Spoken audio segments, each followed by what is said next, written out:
Bonjour à tous, présentation de la perceuse visseuse 18 volts de chez DeWalt. Bon, j'ai une annonce très importante à vous faire. Ça y est, on est enfin passé du stade bricoleur à vrai professionnel. Regardez ça. Voilà, du DeWalt. C'est bon, vous allez me laisser tranquille dans les commentaires. On est enfin passé en professionnel.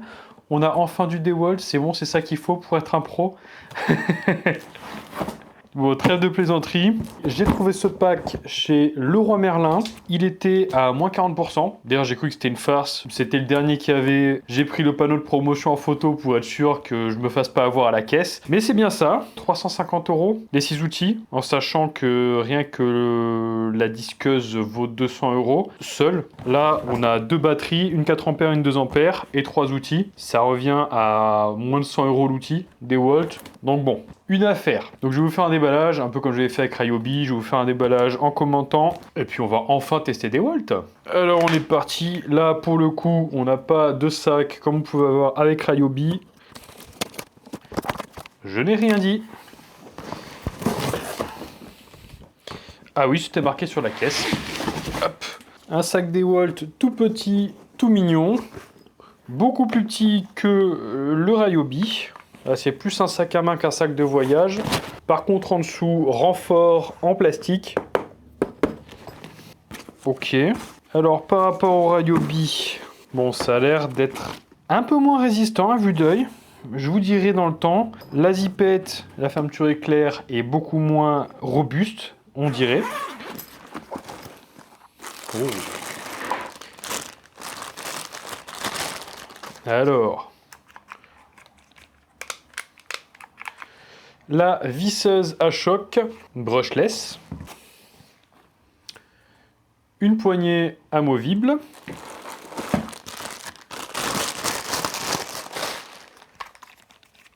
la perceuse visseuse brushless,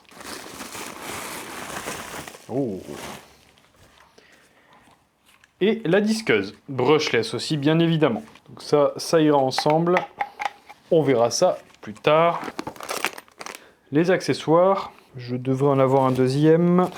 C'est ça, le deuxième crochet de ceinture. Une batterie, deux batteries. Le chargeur rapide. Pouf. Tous les livrets, tous les manuels d'utilisation. Une grande clé Allen, qui a l'air de qualité pour une fois, pour un accessoire. Du carton. Du carton, du carton.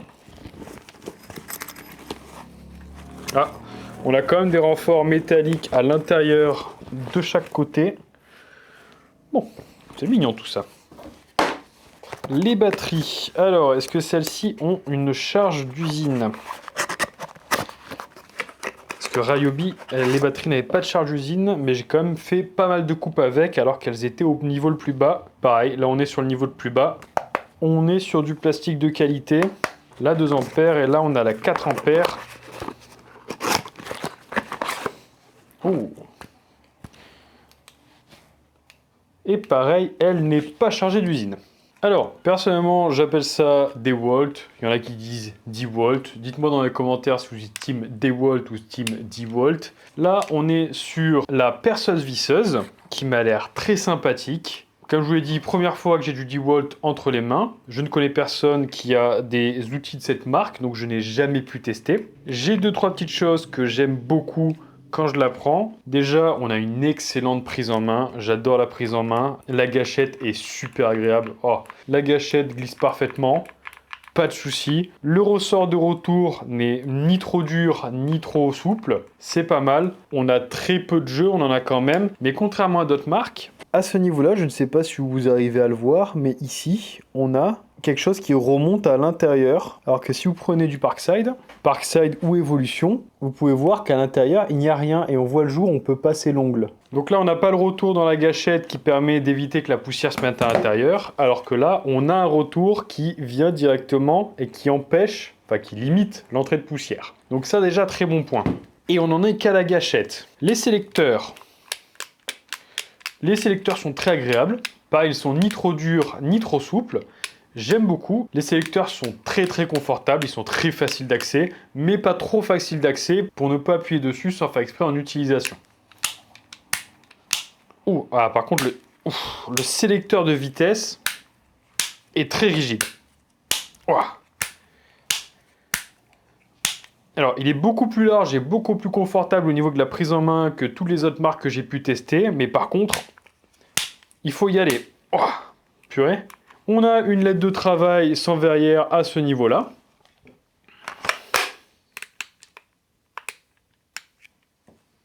Comme ceci.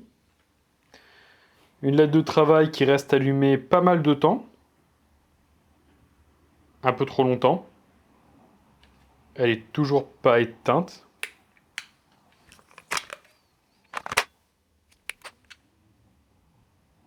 Ok. Bon, je sais pas si c'est un souci ou si c'est normal, mais elle reste éclairée beaucoup trop longtemps. Bon, après, elle éclaire très bien, hein. Mais j'aimerais bien que mes outils se mettent en veille après une dizaine de secondes. Ah, waouh, purée, bah, ça fait au moins une vingtaine de secondes qu'elle était en marche. Bon, pourquoi pas. Concernant le sélecteur. Waouh.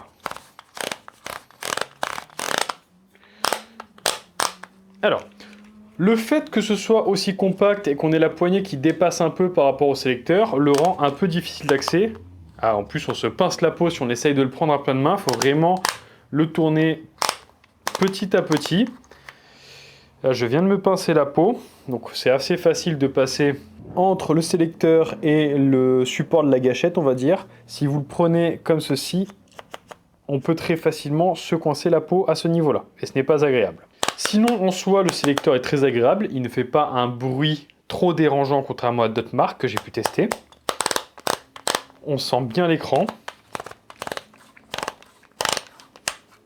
Ok. Donc, il va de 1 à 15 niveaux, ce qui est une plage de réglage plus réduite comparée à certaines marques qui vont jusqu'à 22, 25 de réglage. Et donc, comme les autres marques, un mode perçage, où il n'y a pas de limitateur de couple. Le mandrin est en plastique. Étonnant. Donc, c'est mi-métal, mi-plastique. Ouais, ok, c'est très étonnant. Mandrin mi-métal, mi-plastique. Bon, pourquoi pas.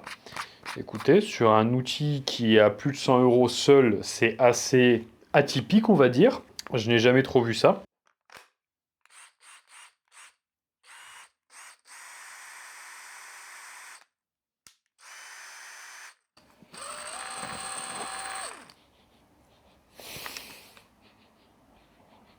Écoutez, ben, c'est un outil qui n'a pas d'odeur. On n'a pas d'odeur de silicone. On n'a pas d'odeur de plastique. On n'a même pas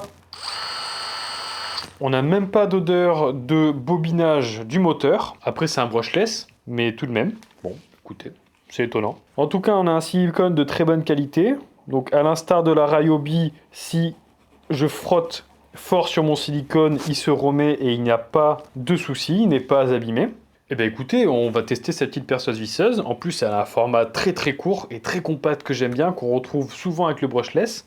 Si je le prends en comparatif avec une perceuse visseuse Parkside 12 volts, on est beaucoup plus court. On est un peu plus large au niveau du gabarit, au niveau du diamètre général, mais on est beaucoup plus court et oh, c'est beaucoup plus agréable de l'avoir dans les mains. Oui, le mandrin a pris très cher sur celle-ci. Regardez-moi comment il est attaqué par la rouille. Au niveau du packaging général, je peux vous dire que DeWalt est bien moins loti que Parkside ou alors Ryobi. Je suis obligé de feuilleter les notices d'utilisation pour retrouver les caractéristiques principales. On est sur le modèle DCD 808. Bon, on a les caractéristiques principales sur la machine, donc ça va jusqu'à 13 mm au niveau du serrage du mandrin. Et en régime à vide, on est sur le premier régime, donc la première vitesse, le vissage de 0 à 450 tours minute. Et en deuxième mode, le perçage de 0 à 1650 tours minute. Pour connaître la capacité de perçage dans du bois, du métal, etc., on est obligé d'aller sur la notice. Donc pour le bois, on est à 30 mm, comme la plupart des machines. Dans le métal, on est à 13 mm, comme la plupart des machines, encore une fois. Niveau acoustique, les dB, on est à 72. Ah, donc là, on est en pression. Voilà. Donc on a un niveau d'émission de pression acoustique et un niveau de puissance acoustique. On va partir sur le niveau de puissance acoustique qui est le plus élevé. On est à 83 décibels annoncés. Ok. Donc, au niveau des tests. Dans un premier temps, test de niveau sonore pour voir si c'est conforme avec ce qui est annoncé. Test de vitesse de rotation. Je ne l'ai pas encore reçu, mais j'ai commandé un appareil de mesure pour voir le faux rond de ce genre de machine. Le faux rond, c'est savoir si la machine est effectivement bien centrée quand elle tourne ou alors si on a une légère déviation. On m'a dit que sur les Parkside, apparemment, c'était quelque chose de très courant. Ça ne m'était jamais venu à l'idée de tester jusque-là et je n'avais pas l'appareil pour. Si il arrive d'ici à ce que la vidéo sorte, je vous le mettrai. Sinon, tant pis, ce sera pour une prochaine fois. Et je pense que je ferai une vidéo spéciale pour tester les faux ronds de toutes les machines que j'ai. Ensuite, perçage dans du pain de 22 mm. Non, ça c'est du 18. De 18 mm. Perçage dans du pain de 55 mm. Pour finir, sur le bois, perçage dans du pain de 100 mm. Et au niveau du perçage métal, on va percer dans de l'acier, il me semble, si je ne dis pas de bêtises, de 3 mm. On va aussi bien entendu tester le couple qui est annoncé. Concernant le test de niveau sonore, je place la machine à 60-70 cm de mon appareil de mesure. Effectivement, on l'avait fait remarquer avant, je mettais la machine sur le plan de travail. Là, je vais la lever un peu pour qu'elle ne touche pas le plan de travail. On va tester en vitesse 1 au minimum, en vitesse 1 au maximum, et pareil pour la vitesse 2.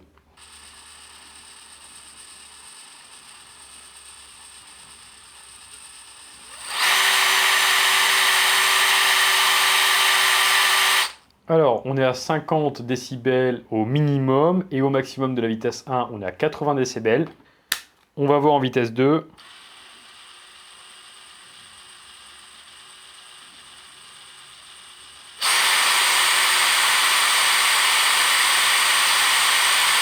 En vitesse 2 au minimum, on est à 51 décibels et au maximum, on est à 82 décibels. Donc, mettez quand même un équipement de protection. Équipement de protection auditif. On va tester en vitesse 1. Je vais d'abord tester au plus bas du plus bas pour voir si elle est assez constante et si elle est assez précise.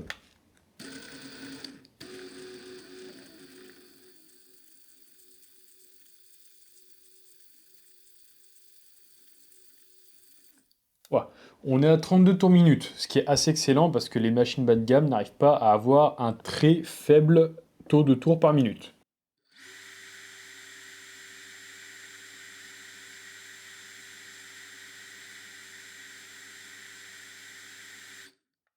Ok.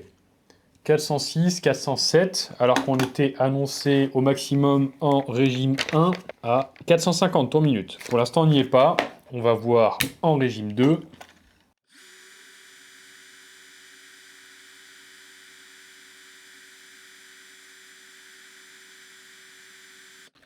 Ok, on est à peu près dans les 1500 tours minute, alors qu'on était annoncé à 1650. Et en plus, j'ai la batterie 4 ampères. Bon, pour l'instant, on est en deçà de ce qui est annoncé par rapport au RPM, au tour par minute. Sur du Parkside, ça ne m'aurait pas étonné. Sur du DeWalt, qui est assez réputé, là, ça m'étonne un peu plus. Et non, ça n'est pas mon appareil de mesure qui foire. Écoutez, on va avancer sur les autres tests, on va voir ce que ça donne.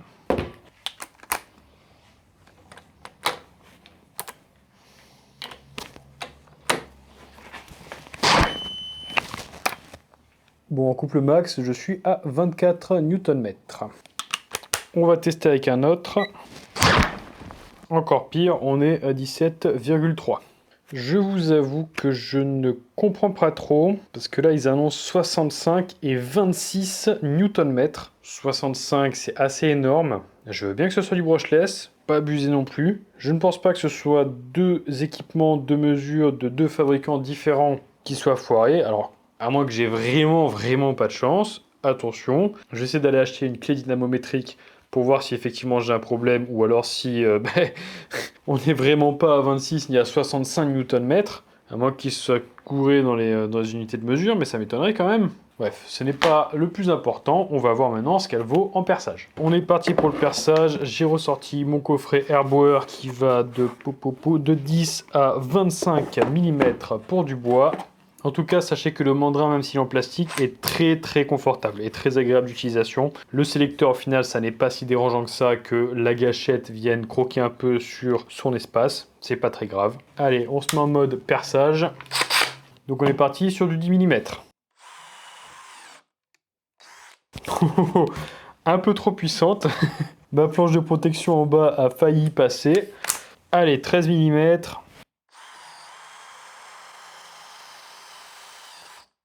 Aucun souci. 16 mm. Pas de problème, pour l'instant c'est une bonne petite machine. 19 mm. Fouah, comme dans du beurre.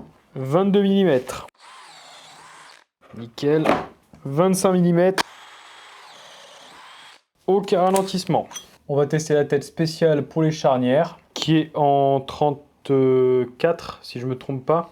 C'est ça, 34 mm.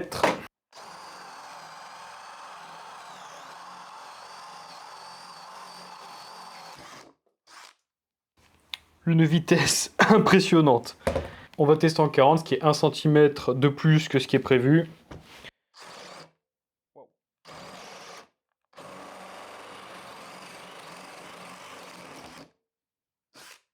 Pouf! C'est un monstre. Purée. Allez, pour voir, on va tester avec un trépan. Trépan qui est une mèche assez contraignante pour les machines, surtout ceux-là qui sont très abîmés.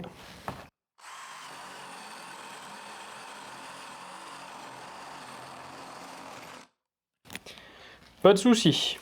Allez, on va continuer sur du 55 d'épaisseur. On va directement aller avec la 25.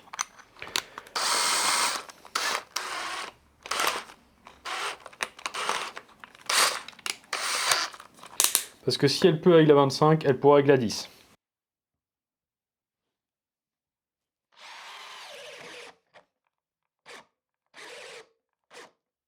Bon, la vitesse 2 elle galère un peu, on passe en vitesse 1.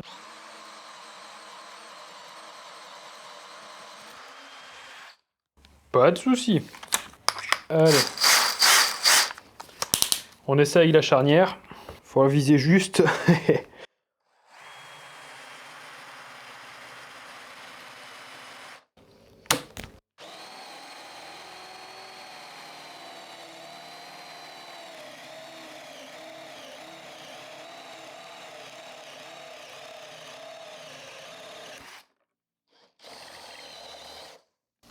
Waouh. Pas de souci. On va tester au trépan. Et là, j'étais repassé en vitesse 2, parce que si on laisse travailler la machine, ça c'est beaucoup moins contraignant que la 25, qui est avec une tête spéciale.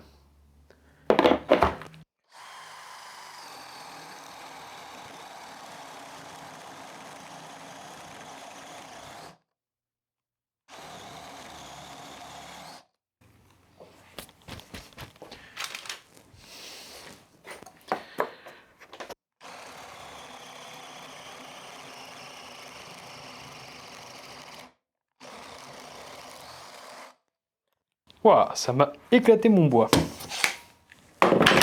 Allez, on est parti avec le 100. On y va avec la 25. Pour pas abîmer ma machine, parce que même si c'est du brushless, je sais que cette mèche est assez contraignante. Du coup, je me mets en 1 direct.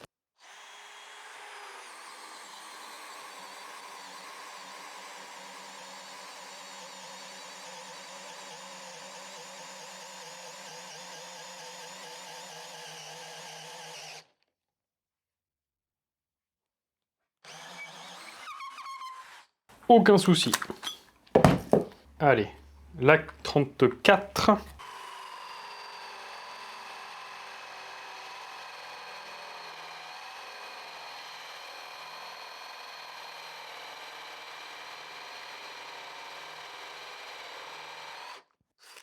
Bon, pas de souci, pas besoin de traverser jusqu'au bout. Elle marche très très bien.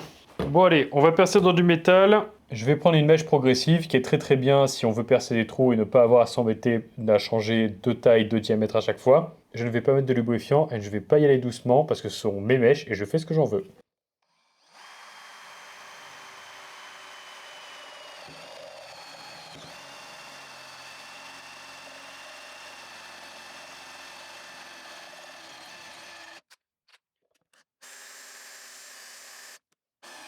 Ha!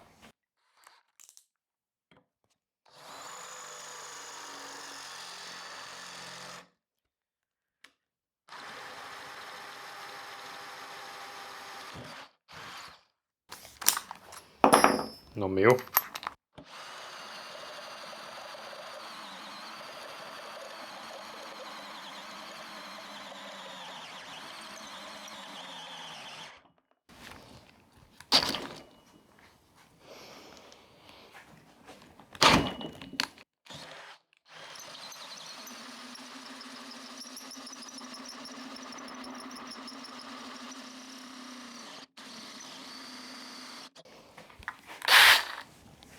Bon, et ben elle a réussi à passer du 20.